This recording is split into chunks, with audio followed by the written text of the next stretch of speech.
Annie's logo study എന്ന ചാനലിലേക്ക് ഏവർക്കും സ്വാഗതം. ദൈവ തിരുനാമത്തിന് സ്തുതി. ന്യായാധിപന്മാർ 8-ാം അധ്യായത്തിലെ ചോദ്യോത്തരങ്ങൾ. ചോദ്യം 1. അവർ അവനെ നിഷ്കരണം കുറ്റപ്പെടുത്തി. ആരെയാണ് കുറ്റപ്പെടുത്തിയത്? ഉത്തരം എഫ്രായിംകാർ. 2. എഫ്രായിംകാർ ഗിദെയോനോട് എന്താണ് പറഞ്ഞത്? ഉത്തരം, നീ എന്താണിങ്ങനെ ചെയ്തത്? മിദ്യാനോട് യുദ്ധത്തിന് പോയപ്പോൾ ഞങ്ങളെ വിളിക്കാഞ്ഞത് എന്ത്? ചോദ്യം 3. നീ എന്താണിങ്ങനെ ചെയ്തത്? മിദ്യാനോട് യുദ്ധത്തിന് പോയപ്പോൾ ഞങ്ങളെ വിളിക്കാഞ്ഞതെന്ത് എന്ന് ഗിദെയോനോട് ചോദിച്ചത് ആർ? ഉത്തരം എഫ്രായിംകാർ. 4. നിങ്ങൾ ചെയ്തതിനോട് തുലനം ചെയ്യുമ്പോൾ ഞാൻ ചെയ്തത് എത്ര നിസ്സാരം, ഇത് പറഞ്ഞത് ആർ? ഉത്തരം ഗിദെയോൻ. ചോദ്യം 5. എഫ്രായിമിലെ കാലാപെറുക്കൽ അബിയേസറിലെ മുന്തിരിക്കൊയ്ത്തിനേക്കാൾ എത്രയോ മെച്ചം, ഇത് പറഞ്ഞത് ആർ? ഉത്തരം ഗിദെയോൻ. 6. എഫ്രായിമിലെ കാലാപെറുക്കൽ എവിടത്തെ മുന്തിരിക്കൊയ്ത്തിനേക്കാൾ എത്രയോ മെച്ചമാണെന്നാണ് ഗിദെയോൻ പറഞ്ഞത്? ഉത്തരം അബിയേസറിലെ. 7. മിദ്യാൻ പ്രഭുക്കളായ ഓറബിനെയും സേബിനെയും ദൈവം ആരുടെ കൈകളിൽ ആണ് ഏൽപ്പിച്ചത്? ഉത്തരം എഫ്രായിംകാരുടെ കൈകളിൽ. ചോദ്യം 8. എഫ്രായിമിലെ കാലാപെറുക്കൽ എന്നതുകൊണ്ട് ഗിദെയോൻ ഉദ്ദേശിച്ചത് എന്ത്? ഉത്തരം മിദ്യാൻ പ്രഭുക്കളായ ഓറബിനെയും സേബിനെയും എഫ്രായിംകാർ പിടികൂടിയത്. ചോദ്യം 9. ന്യായാധിപന്മാർ 8-ാം അധ്യായം 4-ാം വാക്യപ്രകാരം നന്നെ ക്ഷീണിച്ചിരുന്നിട്ടും ശത്രുക്കളെ പിന്തുടർന്ന് ജോർദാന്റെ മറുകര കടന്നത് ആരാണ്? ഉത്തരം ഗിദെയോനും അവനോടൊപ്പമുണ്ടായിരുന്ന 300 പേരും. ചോദ്യം 10. അബിയേസറിലെ മുന്തിരിക്കൊയ്ത്ത് എന്താണ്? ഉത്തരം ഗിദെയോന്റെ മിദ്യാൻകാരുമായുള്ള യുദ്ധം. 11. ജോർദാന്റെ മറുകര കടന്ന ഗിദെയോൻ സുക്കോത്തിലെ ജനങ്ങളോട് എന്ത് കൊടുക്കാനാണ് പറഞ്ഞത്? ഉത്തരം ദയവായി ഗിദെയോന്റെ അനുയായികൾക്ക് കുറച്ച് അപ്പം കൊടുക്കുവിൻ എന്ന്. 12.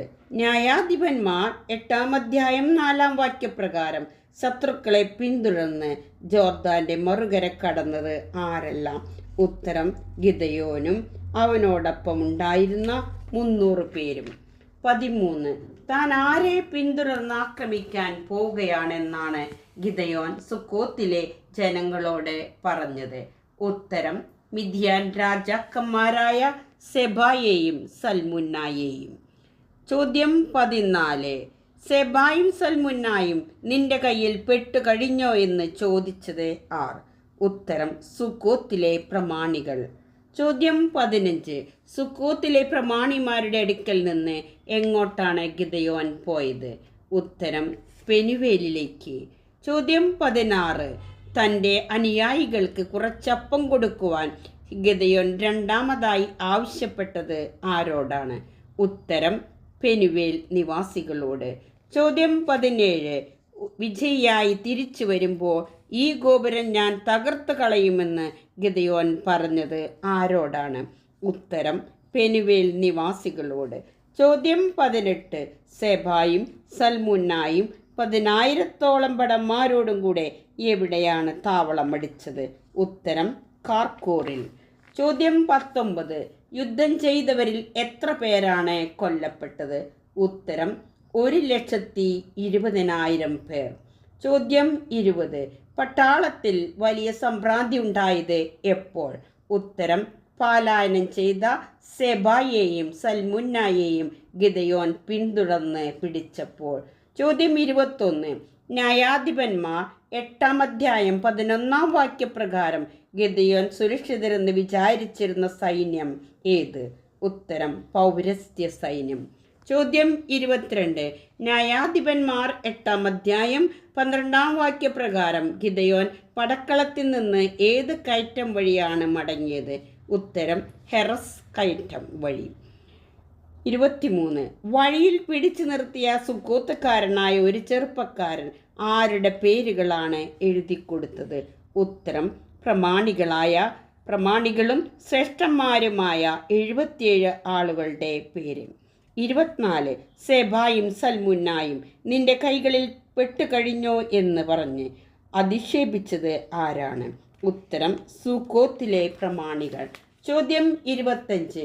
ഗിദെയോൻ എങ്ങനെയാണ് പട്ടണത്തിലെ ശ്രേഷ്ഠന്മാരെ പാഠം പഠിപ്പിച്ചത്? ഉത്തരം കാട്ടിലെ മുള്ളും കാരമുള്ളും കൊണ്ട്. 26. താബോറിൽ നിങ്ങൾ നിഗ്രഹിച്ചവർ എവിടെയെന്ന് ആരോടാണ് ചോദിച്ചത്? ഉത്തരം ഗിദെയോൻ സെബായോടും സൽമുന്നായോടും. ചോദ്യം 27. ന്യായാധിപന്മാർ 8-ാം അധ്യായം 18-ാം വാക്യപ്രകാരം താബോറിൽ നിങ്ങൾ നിഗ്രഹിച്ചവർ എവിടെയെന്ന് ചോദ്യത്തിന് പറഞ്ഞ മറുപടി എന്താണ്? ഉത്തരം നിന്നെപ്പോലെ തന്നെയായിരുന്നു അവരോരോരുത്തരും. 28. താബോറിൽ സെബായും സൽമുന്നായും നിഗ്രഹിച്ചവർ ആരെപ്പോലെ ആയിരുന്നുവെന്നാണ് പറയുന്നത്? ഉത്തരം ഗിദെയോനെ പോലെയായിരുന്നുവെന്ന്. 29. താബോറിൽ സെബായും സൽമുന്നായും നിഗ്രഹിച്ചവർ ആർക്ക് സദൃശരാണെന്നാണ് പറഞ്ഞത്? ഉത്തരം രാജകുമാരന്മാർക്ക്. 30. ഗിദെയോന്റെ ആദ്യജാതന്റെ പേർ? ഉത്തരം യഥർ. ചോദ്യം 31. സുരക്ഷിതരെന്ന് വിചാരിച്ചിരുന്ന സൈന്യത്തെ ഏതു വഴിയെ പോയാണ് ഗിദെയോൻ ആക്രമിച്ചത്? ഉത്തരം നോബാഹിനും യോഗ്ബയാക്കും കിഴക്കുള്ള നാട്ടുപാതയിലൂടെ. ചോദ്യം 32. തൻ്റെ ആദ്യജാതനായ യഥറിനോട് എഴുന്നേറ്റ് അവരെ കൊല്ലുക എന്ന് ഗിദെയോൻ പറഞ്ഞു. എന്നാൽ യുവാവ് വാൾ ഊരിയില്ല. കാരണം?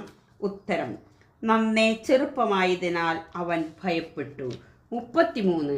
നീ തന്നെ ഞങ്ങളെ കൊല്ലുക, ഒരുവൻ എങ്ങനെയോ അതുപോലെയാണ് അവൻ്റെ ബലവും എന്ന് ഗിദെയോനോട് പറഞ്ഞത് ആര്?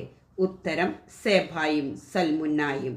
ചോദ്യം 34. ഗിദെയോൻ സെബായെയും സൽമുന്നായെയും വധിച്ച് ഏത് മൃഗത്തിൻ്റെ കഴുത്തിലെ ആഭരണങ്ങളാണ് എടുത്തത്?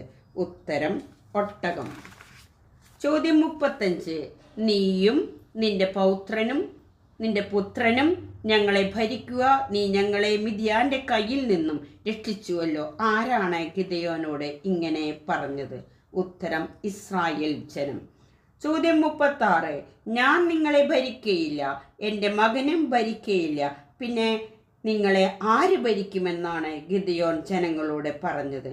ഉത്തരം കർത്താവ്. 37. സെബായും സൽമുന്നായും ഗിദെയോനോട് എന്താണ് ആവശ്യപ്പെട്ടത്? ഉത്തരം നീ തന്നെ ഞങ്ങളെ കൊല്ലുക. 38. ഒരു കാര്യമേ ഞാൻ ചോദിക്കുന്നുള്ളൂ, കൊള്ള ചെയ്ത് കിട്ടിയ കർണാഭരണങ്ങൾ ഓരോരുത്തരും എനിക്ക് തരിക.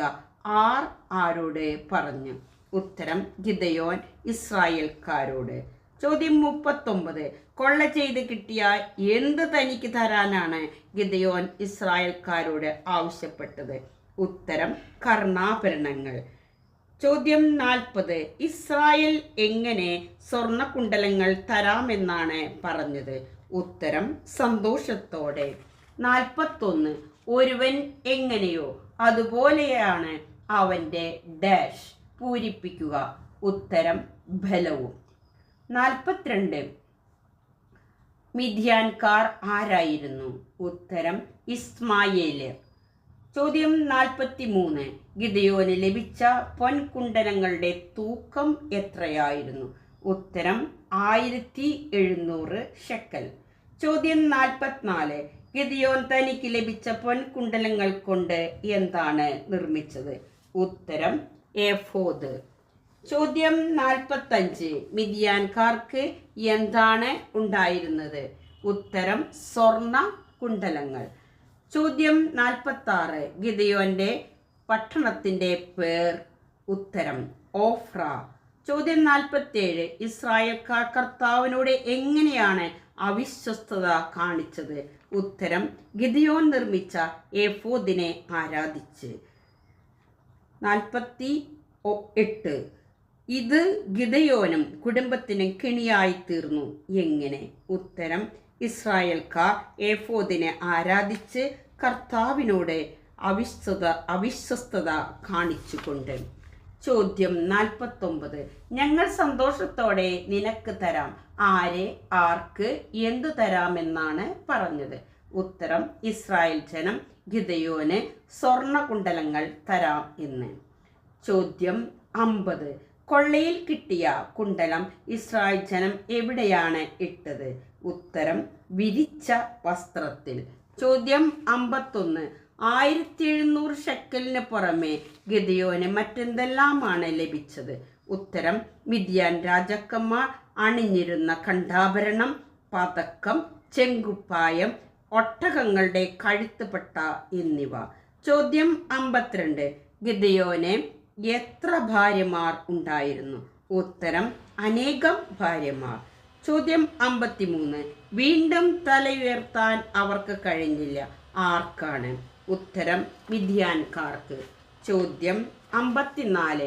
ആരാണ് ഇസ്രായേലിനെ കീഴടങ്ങിയത്? ഉത്തരം: മിദ്യാൻകാർ. ചോദ്യം 55. ഗിദെയോന്റെ കാലത്ത് ദേശത്ത് എത്ര വർഷം ശാന്തി നിലനിന്നു? ഉത്തരം: 40 വർഷം. ചോദ്യം 56. ഗിദെയോന്റെ ഭാര്യമാരിൽ എത്ര പുത്രന്മാർ ഉണ്ടായിരുന്നു? ഉത്തരം: 70 പുത്രന്മാർ. ചോദ്യം 57.